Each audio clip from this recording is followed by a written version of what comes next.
What is up, guys? Welcome in to another episode of I'll come up with a name. I think I have one ready. If so, I'll release next week. Next Monday, special guest. And if I like this, I'm going with it. I'll release the name of this show next Tuesday. So got to come back. There it is. You're locked in. Thank you for tuning into this episode. This one is with, if you're familiar with More Important Issues, this one is with the host of that show. He hosts alongside myself. It's Landon Raby. Appreciate him hopping on. He'll be on from time to time. He'll be a familiar face. Appreciate his time as we talk a little Tennessee football as they head into Florida week. We also talk about Boo Carter and his official dismissal from the Tennessee football team. There's Brutus. If y'all don't know Brutus, he probably heard me talking, gets interested. He's a podcaster by nature. But yeah, we're talking Tennessee football. And then we also go ahead and talk a little bit more coaching carousel. There's been some movements officially on the coaching carousel. And so we discussed that and Lane Kiffin's private jet trips this weekend after beating Florida. Thank you guys again for tuning in, and make sure you check out everything. Do me a favor, subscribe on YouTube, please, please, please. Subscribe, leave a 5-star review on Apple Podcasts, Spotify, wherever you're listening to this podcast. I would greatly appreciate it. Appreciate you guys listening. Thank you again, and enjoy this episode with Landon Raby. Home run slam dunks, give him 6. Boys at MII, they got your big orange face. All year long is the place to be, to hear some Vols for life, talking Tennessee. You can hate us if you want, but we sure ain't worried about you.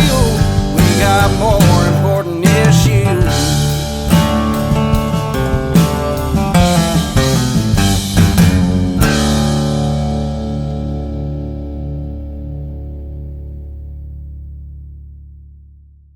What is up, everybody? Good afternoon, evening, morning. I don't know when you're listening to this. Hopefully at some point, though.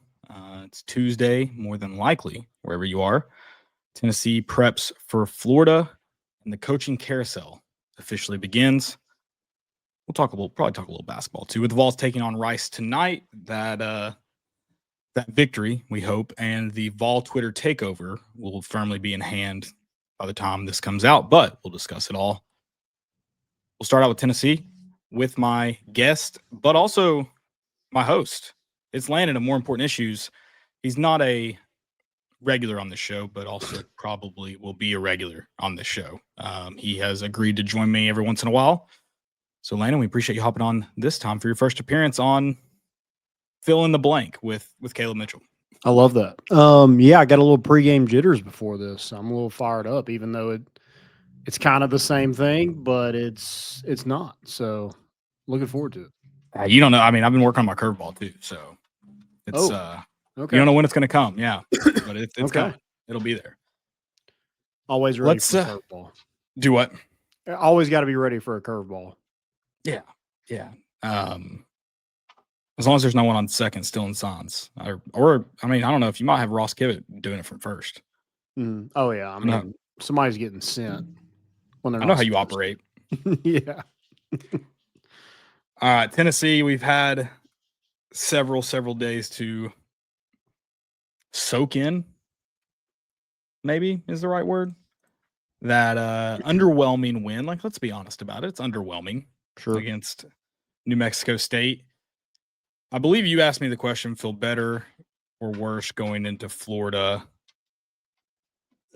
Similar thoughts. Did that change your opinion at all?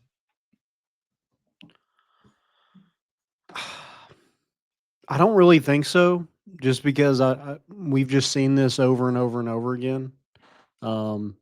It's a team that Tennessee should beat, but there's been a lot of teams in the swamp that Tennessee should have beat, and they haven't. So I don't know. I don't think it really changed for me one way or the other. Do you feel we will get the Florida that you saw in Oxford this past week, or I guess not exactly, but more the Florida we saw in Oxford, or more the Florida we saw in Lexington 2 weeks ago? God, I hope it's a Lexington one.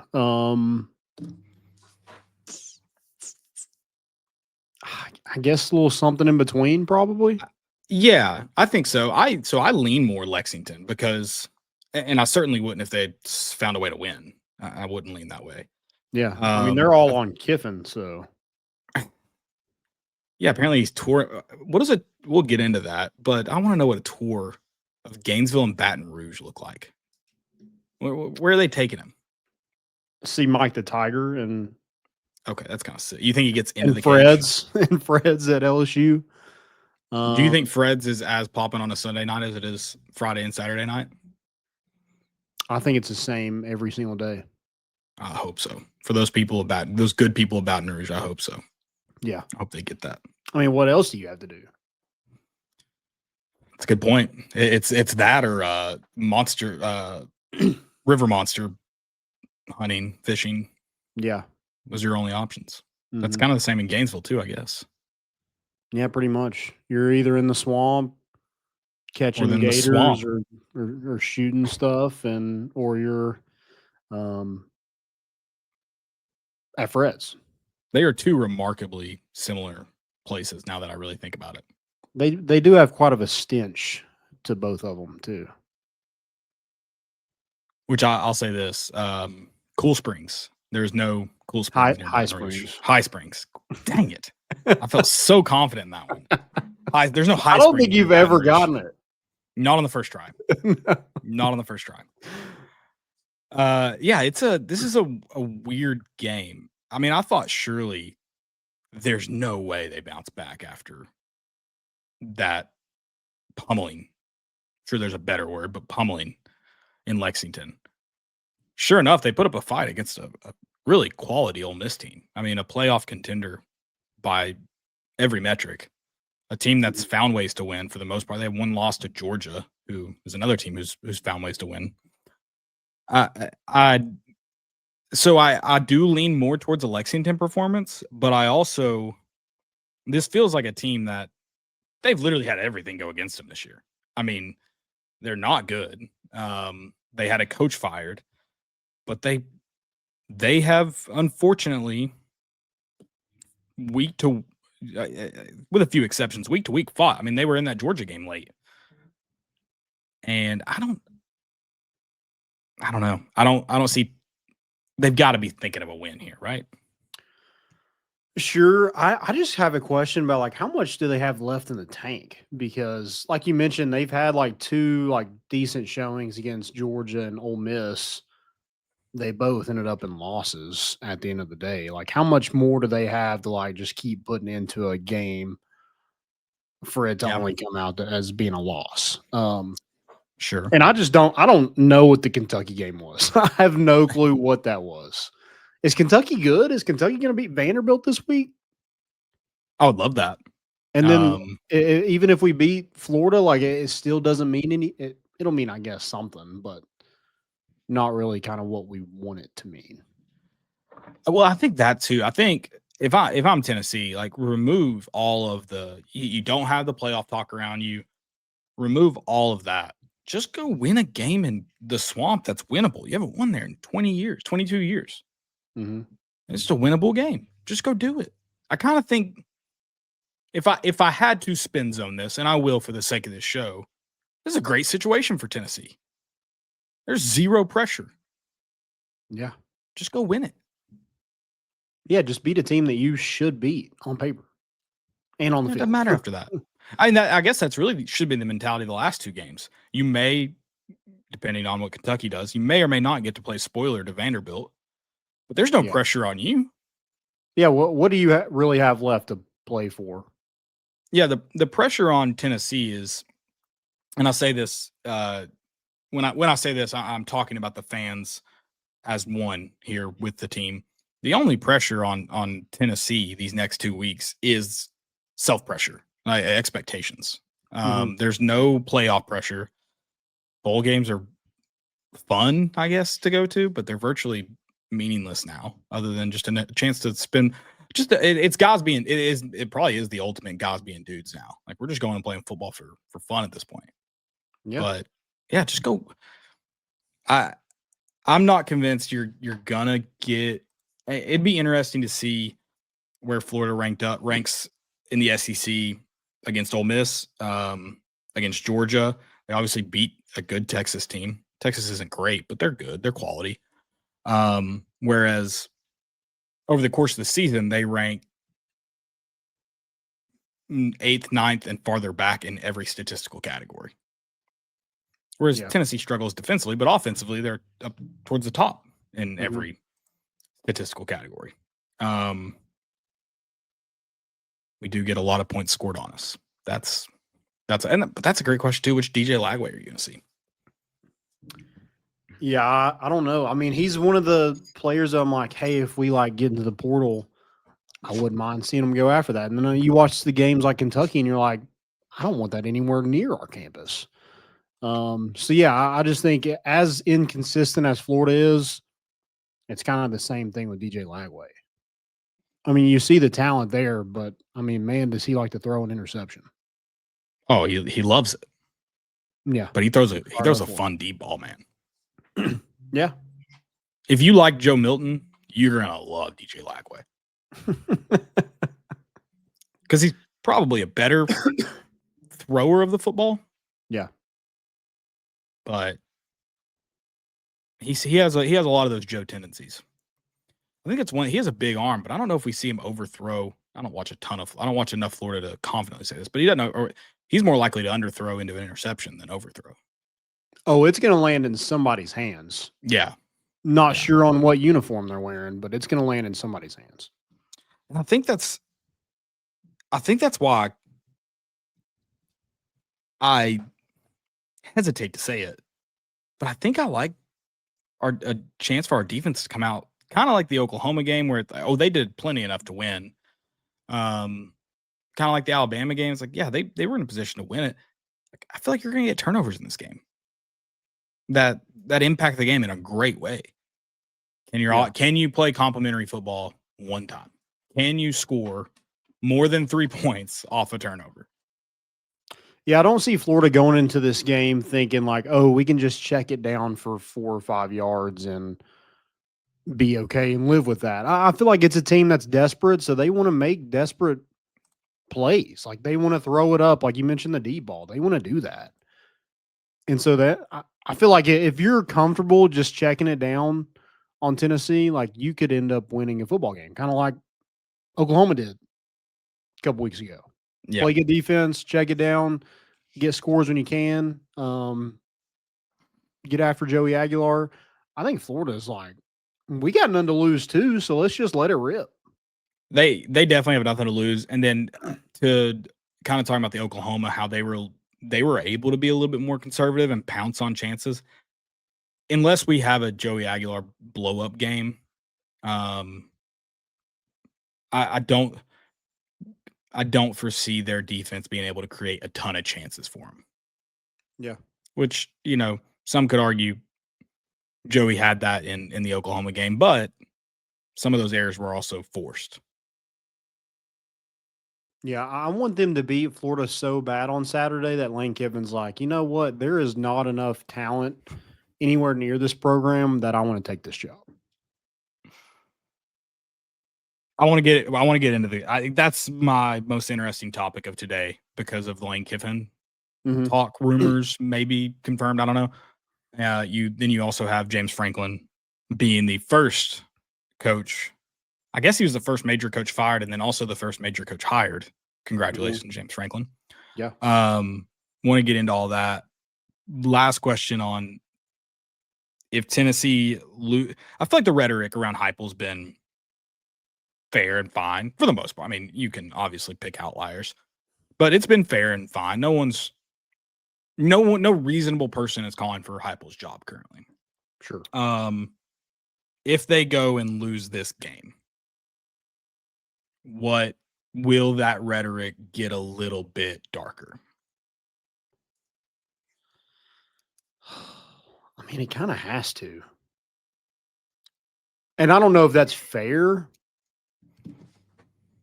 but the way this team has played, it's not like it would be. I think it's more frustrating this year because like you could have won all the games you lost. It's not like you just got whooped. Before, it's like, I mean, South Carolina just beat your brains in. Georgia just beat you up and down the field. Yeah, even the last few years, Georgia's been frustrating, but you kind of just yeah, they're just that much whatever. better. Yeah, that's a lot of talent. Yeah. Yeah. So I mean, this year it hasn't been like, oh, there's a talent gap. It's we just play dumb football. Yeah, this shouldn't be the make or break game for Heupel in terms of, oh, do we fire him? No, but if you lose this game, especially if you lose it in the same manner you lost Oklahoma, in the same manner you lost Georgia, there's got to be questions that deserve answers. That's not to say go fire him, but what are we doing in the offseason to fix the defensive inefficiencies? And that's not saying I'm not on the fire Tim Banks train personally, but part of your secondary is injuries. Like, what can you do to that? Like, what team survives 2 corners, really 3 at one point going down? Then you have whatever's going on at the star position. But then in like the safety, that's just your inability to prepare for the season. Like, you just didn't address a huge need in the portal. Whether you believed in the guy or not, you were wrong if you did. Yeah. Are those inefficiencies going to be addressed in the back end? Offensive inefficiencies, are we going to figure out a way to not go 3 and out? Is that an offense coordinator change? I don't know. But we can't go 3 and out after turnovers constantly. Just, I don't know how many times it's happened this year, but it's happened too many times. Yeah, it's like one team like gives us the plate for like momentum and we just like send it right back. Oh, we hate momentum. Yeah. We hate it, and this will get my brother Sam fired up. He's actually got my attention on it. Pretty much any time after the defense is able to force a 3 and out, force a turnover, whenever we feel like we're gaining momentum, that stupid red hat's coming out on the field. Yeah. It is almost always. I think in the Oklahoma game, we only had one time where I think it was actually after that fumble, and we had to come straight out. We came straight out. They didn't go to a TV timeout, and then we went 3 and out. But I think that was the only time that we had a good defensive drive and or a turnover, and the red hat didn't come out on the field. Yeah, I mean, as much as I despise like opposing fans and teams, the guy in the red hat is by far the worst person on the field at all times. Enemy number 1. We need to make shirts that are just like, I hate this guy. It's just a red hat. Yeah. I'd like to know his name. He's probably a nice guy, but man, I hate him. But it's not him. It's the idea of the red hat. Anybody, because it's not just the one at Neyland. Take me to any stadium on a Saturday, and I'll hate that guy. I've never hated somebody more that I don't know. Like, I don't even know his name. Don't even know what he looks like, really. I just hate him. There's a lot more people that affect my life on a daily basis that I have way more reason to hate, yet I choose to hate that guy. Yeah. I mean, catching strays, that man catches more strays than anybody on planet Earth. Right. I'm pretty confident if someone like robbed me on the street, mugged me on the street, I would still hate that one guy more than I hate the guy that robbed me. For sure. Yeah. Fairly confident. I don't want to find out. It's not make it open season on me, but I feel that way.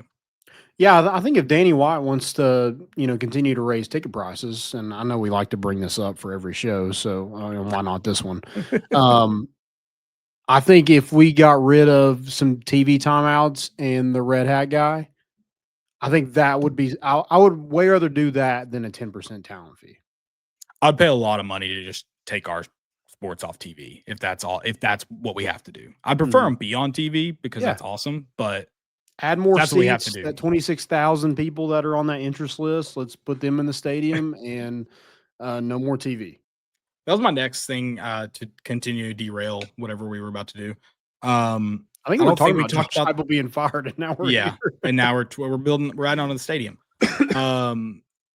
We didn't talk about this on Thursday when we talked about Danny White exploring options to add seats. Every single sports league they're experiencing a downturn. They're trying to find a way to put butts in seats. And Danny White is saying that that's not a problem at Tennessee. It's a great experience, all this, and this, and there's 26,000 others that want that opportunity. I'm sorry. I love the experience. I think it's a great experience. I'm sorry. That's just everywhere else in the world except the University of Tennessee is experiencing a failure for people to view sports live. I'm sorry. It's just not real. Yeah, I think we need an interest list after. I mean, just after Saturday, because there's no way 26,000 people wanted that experience. No way. Again, I mean, yes, but also the crowd shocked me. I gave my sister 100%. to take her kids to the game. I gave her my tickets, and I was like, she got 2 others from someone else, and she's like, where are these seats close? What do I need to do? And I was like, oh, just go to L. Like, it'll probably be plenty of space at that game. The first crowd shot I got, I was like, I hope she didn't go to L because there's no room. Yeah. Yeah, I mean, we were kind of like thinking about it, and it cleared out a little bit after halftime, but like, I'm like, hey guys, like, just come over, sit with us, and we'll just have a good old time just sitting there hanging out. I'm like, hey, there's no seats over here for Yeah. you. So like, let's try again at halftime, see what happens. Which is kind of disappointing because those like lame duck games where you're playing no one and everyone, you just kind of spread out, man spread, lay back. You kind of look forward to sitting with your boys. Yeah. Yeah. You're almost on the porch. You're almost on the back porch watching the game. Yeah. But I don't want to suck in. I want to make that clear because watching that, doing that, like playing Ohio 17-10 was not fun. No. It comes down to we can have fun doing anything, but I prefer to have fun watching fun football, preferably. Yeah, agreed. And watching that, like, that weather is fine, but watching it in the 100-degree weather at noon, nah, I'm out on that. No one wants that experience. Yeah, beautiful day in October was different. Yep, very different. Which that probably changed the crowd too. Right. I do kind of want to go back to the Heupel thing because, yeah, like him getting fired, that's dumb. But I do think, like, if you, I think time is not on his side in making changes. Like, if he's going to continue to do this year in and year out, like that, I don't want to say his seat gets hotter, but in a way, it kind of does. Like, it's like, all right, people are just kind of fed up with what's going on. It's like insanity. If you're not going to make a change and expect a different result, that's stupid. So I do think there needs to be changes. And I don't know if he has, like, Faison Brandon is probably going to be really good. But if he comes in and starts as a true freshman, like, how long does it take for Tennessee to get to where they're a contender? Is it immediate? Or is it 3 years down the road? Because I don't know if that's it. 3 years of the same results, I feel like that. Again, I think time is ticking for him a little bit with some changes. Well, I think you're right that time is not on his side because you have Tennessee partly due to him. We talked about this kind of at the beginning of the season, how he's a little bit fallen victim to his own success. Like, he did it so quickly. You saw 2021 was a slow year, but you saw progress. And then 2022, they kind of explode onto the scene. Then those expectations just kind of keep growing, even with a quarterback who everyone had hope in, but we'd seen him at the D1 level. Then you have a redshirt freshman quarterback who just didn't quite work out. Mix in with, the talent and lack thereof on defense in 2022, and then 2023 and 2024 were obviously a lot better, but it grew fast and maybe at least a little bit of an accelerated rate. So I think he is part of the reason. I think that should be taken into account when we start talking hot seat fire, whatever, that some of this growth is due to Josh Heupel, like why you got back. But some of it also is due to NIL and factors that have, being in the SEC, where it's just money is no object. But I agree that, like, time is not on his side, that you have to, number one, like the sanctions and stuff are starting to fall off. You got to this rate, but you never, even if you did it faster than expected, you want to find a way to sustain it. And that's done with recruiting. Like the coaches are who the coaches are. If you want to sustain this, you got to get the bodies in here. And I mean, Faison Brandon's a great question of, is he going to be your starter? Is he going to be successful? Is it more? Because I mean, if he comes in and wins 9 games, like no one's mad about that, even if you miss a playoff in his freshman year. Sure. No one's mad about that. But yeah, you don't want it to be a game. You don't want it to be a situation where he's your best starting quarterback. He starts as a freshman, you go 7-5, 8-4. Like that's not which 8-4, depending on what those other teams look like. That schedule next year is whew. Yeah. Like you got to fix it in a hurry. And then I agree with the changes need to be made. Now I don't necessarily think all of those need to be public hirings and firings type stuff, but I mean there needs to be like why are we not the most disciplined team in the country or in the SEC? That's a question that needs to be asked and answered this offseason. Like that's got to get fixed. You can never sustain an offense for a full season when you're committing 7, 8, 9 penalties a game. Like that's just not going to happen. Yeah. Especially, a good portion of those 7 are pre-snap offensive penalties. Yeah, I like what you said about like him getting to this level, and that he raised expectations. Mm-hmm. I think you dig yourself in a hole if those expectations start to drop because 2022 was fun, and now like every team gets compared to that team. But you kind of want that. You kind of want that to be the expectation. If it's like, oh man, that was really fun in 2022, but we'll never get that again. I don't think you want that at all because I think you're going in the wrong direction. And I don't think, I agree. And I don't think Josh Heupel wants that. I mean, he talks about the expectations quite a bit, and I imagine that's preached within the walls of the program as well. But I mean, I agree. Bigger questions need to be asked if Tennessee can't find a way to win in the swamp. I don't think those are necessarily hot seat talks. Yeah. Because I think there's a lot to look forward to next year, but there's a lot of questions going into next year too that I mean, a lot of people have kind of put it on next season that things should start kind of rolling for Josh Heupel if they're going to roll. Mm-hmm. So it's, I mean, and that's going to be tough to do with either a redshirt freshman quarterback or a true freshman quarterback. So I don't know. I think he's kind of in a tough position where like, hey, these are the guys I recruited. I trust in that evaluation. I'm going to bet on that. Or it's like, hey, let's go win now and let's go get somebody out of the portal for a year and see what we can do with it.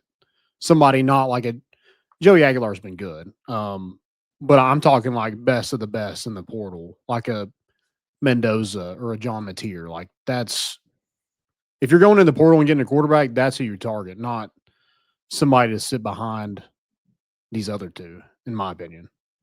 I mostly agree with that. I don't view anything wrong with going and getting a older veteran guy that would just be the mature guy in the room and then can step up if needed. Now I don't know if those exist in the portal, but if that does, I wouldn't mind going because I mean I hope give me a Trinidad Chambliss. Give me a guy who's like, hey man, like you give me a couple reps here and there, I'll take advantage of it. If not, I'm cool. Go get a better example. Like I was thinking of Jameis Winston, who goes up to New York thinking I'll never play it down here, and then now he's dancing in the end zone. yeah. But I like Trinidad Chambliss better. But I mean, listen, there's nothing better than being a career backup. What I mean, a backup at UT, it's got to pay like $500,000 on this $26 million roster, right? Yeah, pretty good. That's some good money to just wear a headset. And maybe, I mean, if you haven't redshirted yet, maybe you try to redshirt and get another 500. Who knows? Yeah. Josh Heupel tells you to get in against New Mexico State. You're like, whoa. Yeah, get you a fat meal for 2 years. Yep. In a great city. Sure, we'll give you a tour. Yeah, there you go. Yeah, bring your family. We'll give you the full tour, not the campus tour. We'll give you the full tour of Knoxville, mostly South Knoxville, but we'll mix in what we can. Exclusively South Knoxville. You will never go north of the river. Yeah, don't worry. You won't want to. Nope. No need to. You can even come into my neck of the woods, Maryville. That's south of the river. We're clean. We're good. We're good. Let's tie a bow on this Boo Carter situation as some more drama, I guess, came out about it today. You had Josh Heupel. I'm worried this is going to result in, oh, he wanted me to play injured talk, because that's where it's headed. That's pretty much Oh, was dang. said direct. I didn't even think about that. Here's what's going to be interesting. If Josh, let me go ahead and call my shot right now. If Josh Heupel's fired in the next 3 years, let's say 3. If he's fired in the next 3 years, there will be a scathing article about his player treatment, and Boo Carter will be interviewed for it, and it'll directly reference this stuff. But Josh Heupel was asked about if he should have been listed injured in the SEC availability stuff.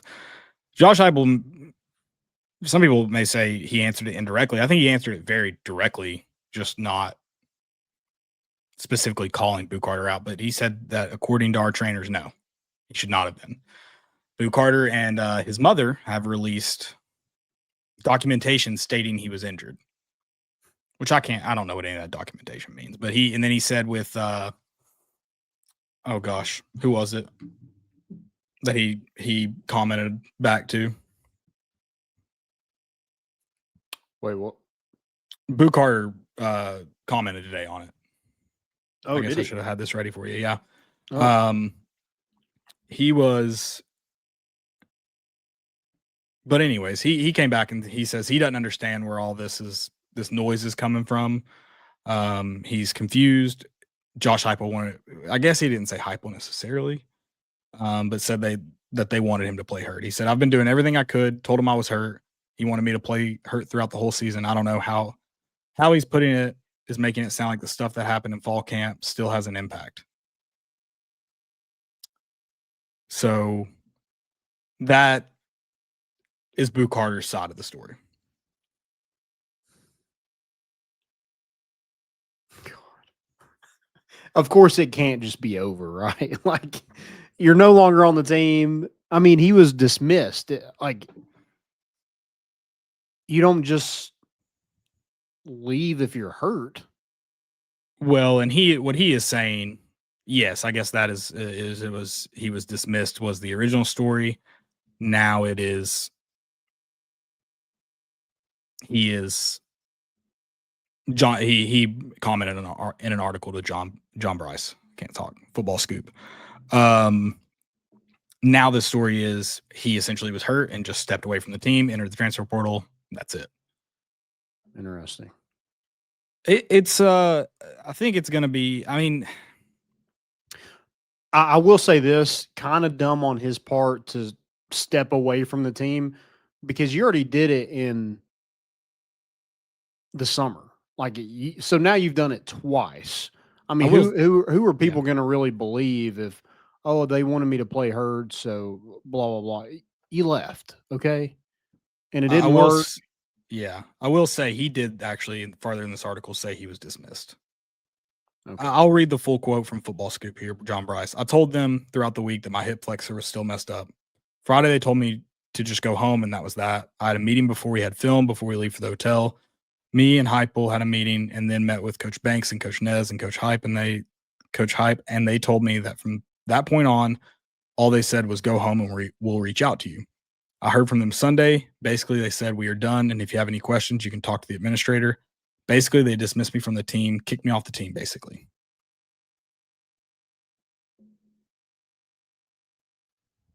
So, I don't know. The drama is interesting. And that's what this whole thing has been, right? It's just been drama. Sure. And that's been the huge, it's been a distraction, I'm sure.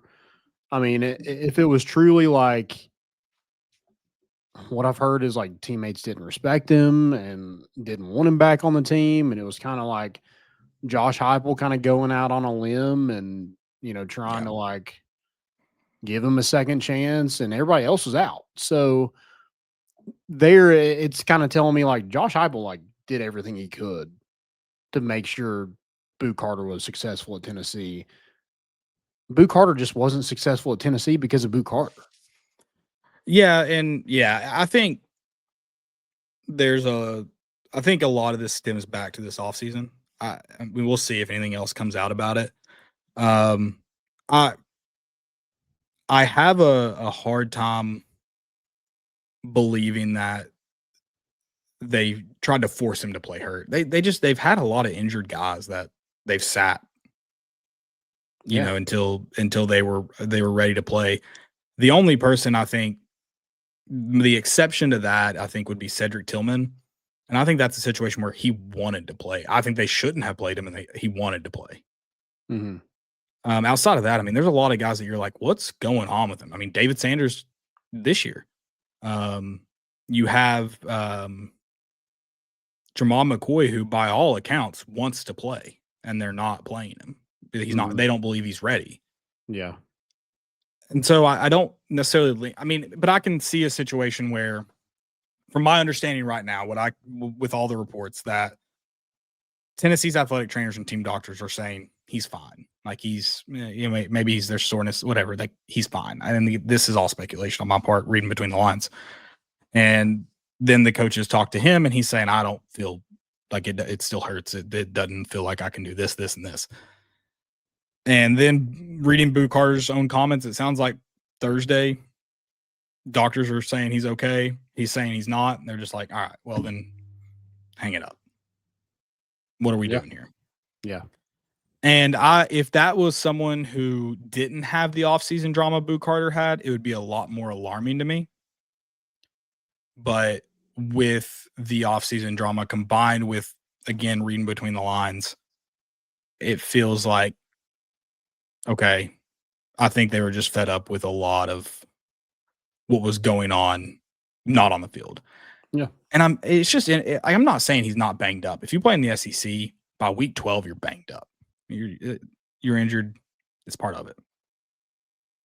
It's just interesting all this came out when he started playing, when it really was alarming that he was playing poorly.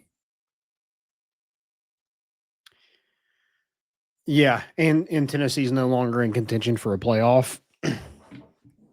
Yeah. Does that have something to do with it? And yes, and don't get me wrong. Heupel may have not handled it best. The football program may not have handled it best.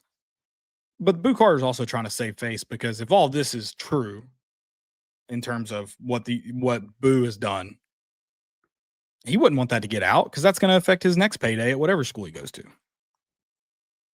Yeah, I think that's what this kind of all boils down. I mean, everybody knew he was gone, but he was making good money here, and he didn't play well. You saw the effort at Kentucky. Like he gave up too many plays. He didn't play well this year when he played. I mean, there was moments and flashes here and there, but like he just didn't have it. I don't know if it's like a head case thing or what, but he did not play like the guy he played his freshman year that was going to take a step and be one of the leaders and playmakers on your defense. He just wasn't that guy. And he couldn't do it at punt returner. I mean, if you can't even show up to practice, you're damn sure not going to be on the other side of the ball and play a receiver. So I think this is all on Boo Carter. And I mean, wish him he'll probably go somewhere and ball out. Like that is Tennessee's luck. But I will say this, like there's no way somebody pays him the amount Tennessee was paying him for what he did this season. Oh yeah, absolutely not. Absolutely Unless you're Miami and you just spend money to spend money. I don't know what they're doing over there. Yeah, it's well, they got Jacoby Thomas, so which would have it didn't really feel like it was going to hurt, and then it hurt like a mother. Mm-hmm. Yep. So that's fun. All right, put a bow on the Boo Carter thing for now. I feel like we'll hear more. Sure. I would love for the university to stand up. I mean, that because like they're in this day and age of athletics, that is a heavy accusation. Like it's that costs people their jobs. Well, and like I feel like Josh Heupel is fed up with all this too, that he just said that, because usually he's like kind of beating around the bush, doesn't really give you anything. He was like I'm not going to comment on injuries and so he could have done that, but he was just like, no, that didn't happen. We also don't know too. I mean, another thing is if I'm a coach and this player's telling me hurt, you better be rehabbing your damnedest. Like you better be in there 24/7. Mm-hmm. If that's true. So if I look over and you're not rehabbing, I'm assuming you're healthy. Sure. So again, we don't know. Maybe he was, maybe he wasn't. I don't know how much to believe of Boo Carter's side of the story. I don't know how much to believe of Tennessee's. Gonna try to find. I'm sure the truth's in there somewhere. So try to figure that out. I do know the truth that he was dismissed. Sure. Yeah, he was dismissed. we know this much. Should have been. I mean, looking back, he probably should have been dismissed when all that happened. But hindsight 2020.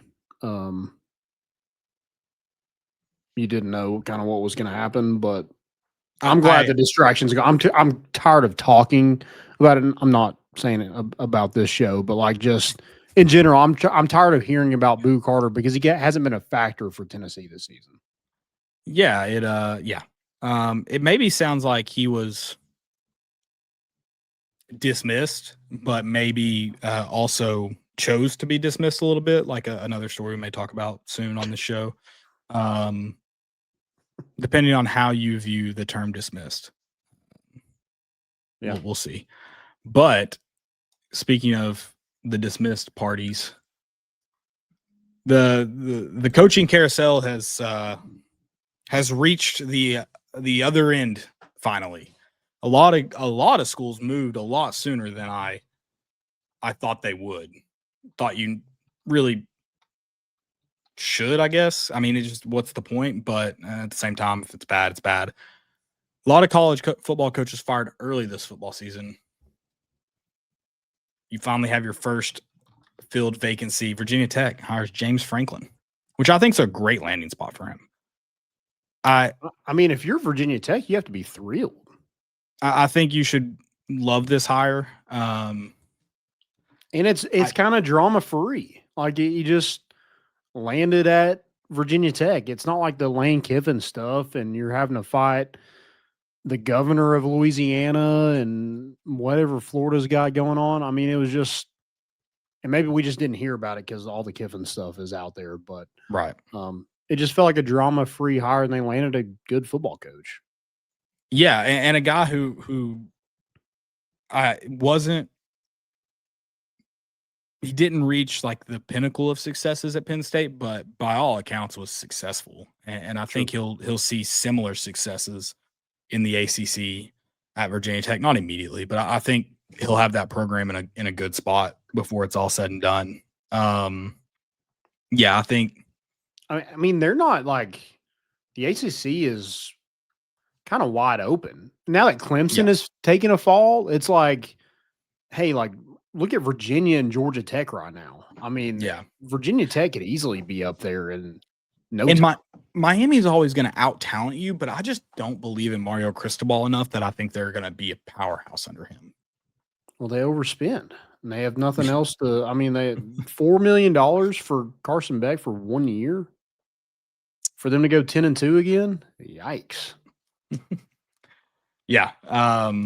No, I mean, I think it's a great spot. And I think you said Virginia Tech fans should be thrilled. I'm kind of curious your thoughts. I'm shocked him and his agent, it can't be. I'm going to look it up. It can't be our friend Jimmy Sexton because I'm shocked they didn't hold out for longer.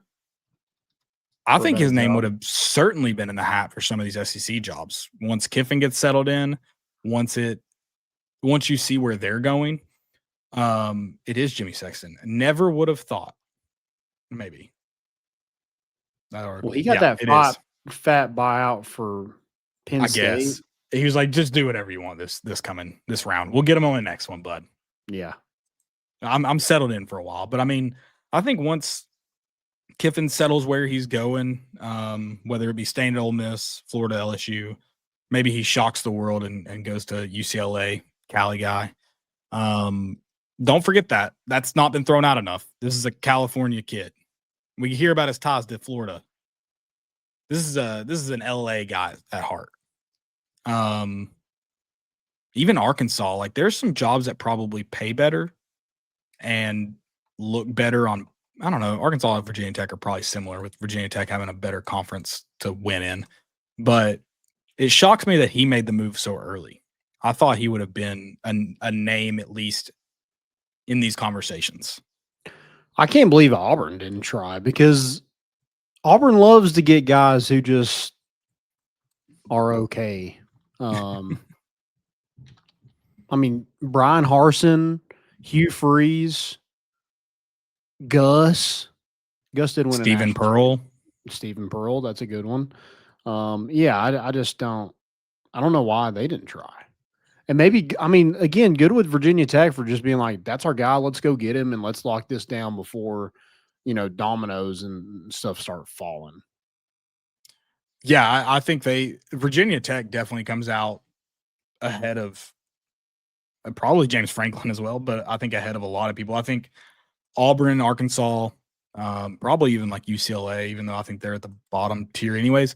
They probably come out on the Oklahoma State, which I would think's a pretty good job in this cycle, especially again once Florida LSU settles down. I would think Oklahoma State's a good job in this cycle. But yeah, they go and lock up their guy before those who I think James Franklin could have gotten paid from any of those and been successful if not just mildly at a ton of those spots. Yeah. Because I don't know. I feel like he's very much just seems like a coach that would fit in anywhere. Like he was never a Penn State guy. Sure.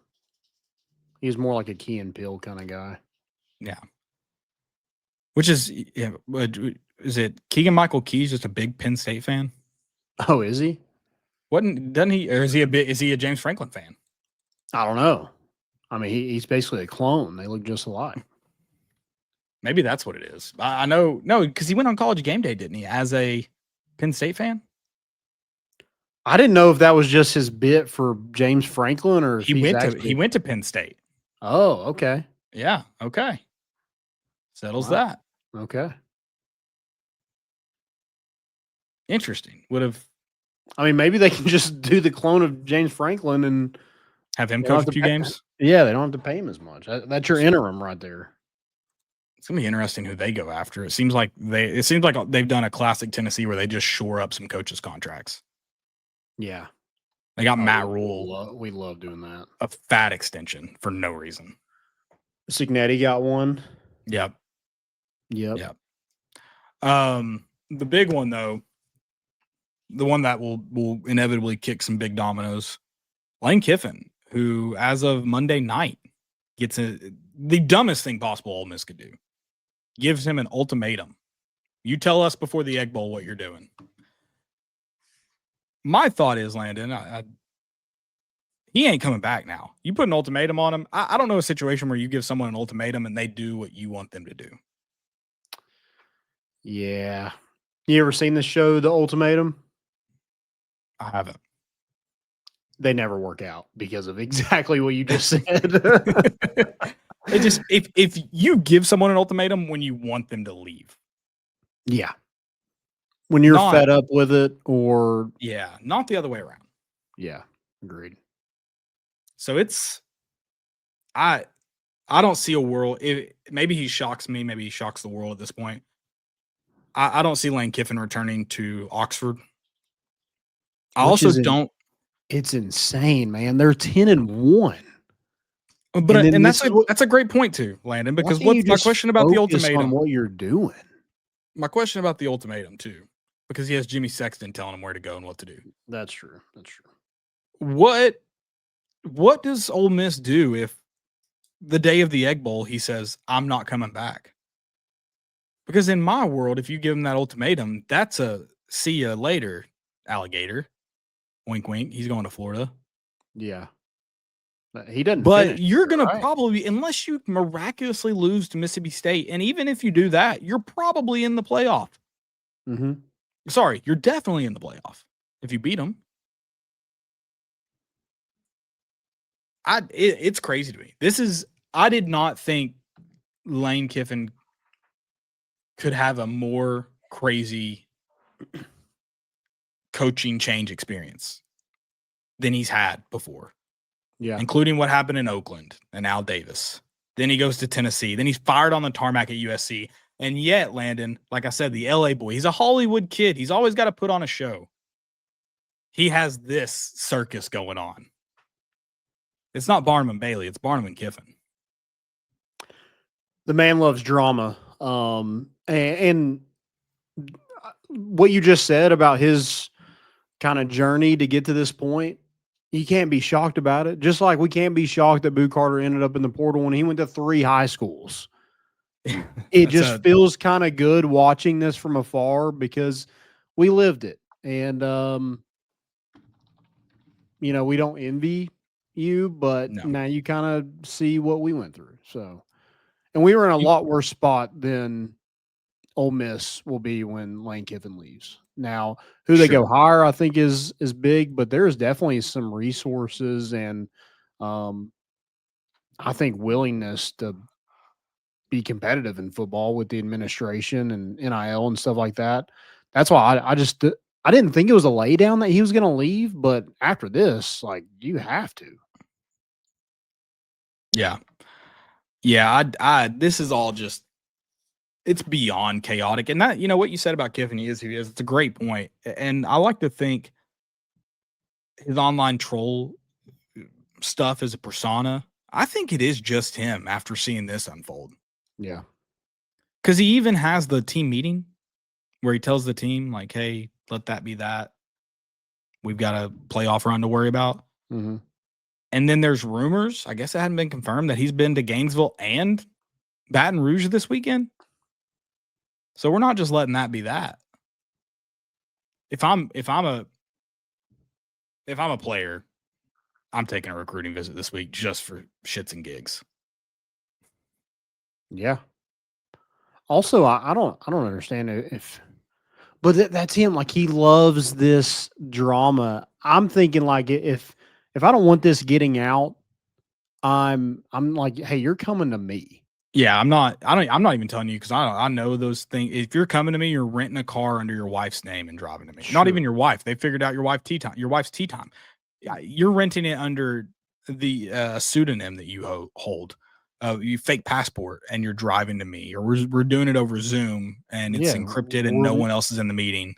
We're meeting at like a Taco Bell. Or you're doing what normal people do and you're talking only to my agent. And hey, Jimmy, if this releases, I will fire you. But yeah, no, you're right. He's just inviting in the drama. He loves it. He absolutely loves it. Yeah, this is the talking with him. That's whatever. And that was probably going to get released anyways. If it's true, he's taken visits. That's bananas. Yeah. And you know what the good thing about all this is now is like all this comes out. Whereas like, I mean, it came out when he first left Tennessee. So just imagine what's going to come out when all this kind of settles.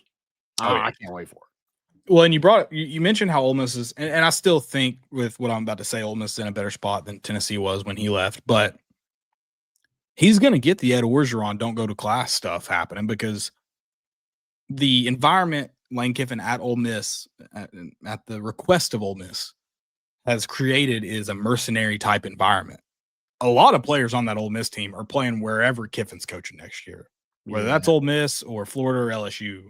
They're wearing those colors or going to the highest bidder, one or the other.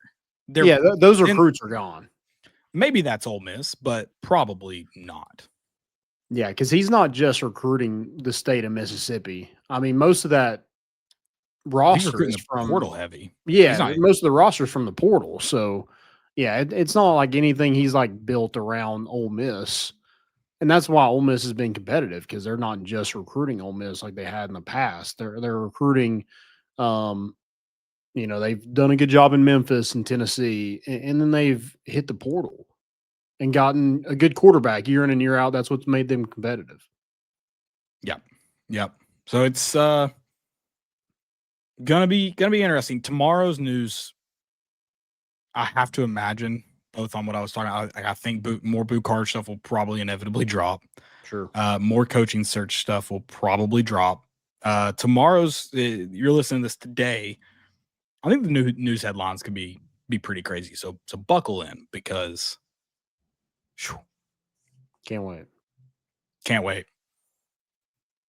All right. That's all I got. I'm gonna get you out of here, Landon. We'll talk. Maybe we'll talk more. It's nice to not just talk Tennessee, though. We can branch out.